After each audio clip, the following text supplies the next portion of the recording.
Breaking news, টিকটকারদের প্রযোজনায় ১ মাসের ধারাবাহিক নাটক শুরু হয়েছে।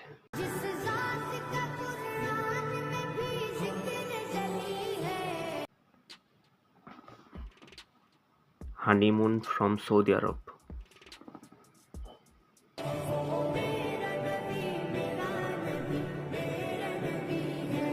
ও মা গো, ১২ মাসে ১৩ রূপ।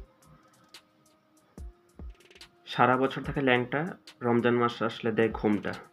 সারা বছর থাকে ল্যাংটা, রমজান মাস আসলে দেয় ঘুমটা। আচ্ছা, একটা কথা ঠান্ডা মাথায় চিন্তা করে দেখুন তো, ধর্ম যদি হয় শুধু ১ মাসের শো, তাহলে বাকি সময়টা কার জন্য ব্রো? কমেন্টে বলে যাবেন। আমি বলছি না যে আপনি খারাপ, আমি শুধু বলছি ধর্মটা যেন না হয় শুধু সিজনাল কন্টেন্ট, ধর্মটা হোক লাইফ টাইম সাবস্ক্রিপশন।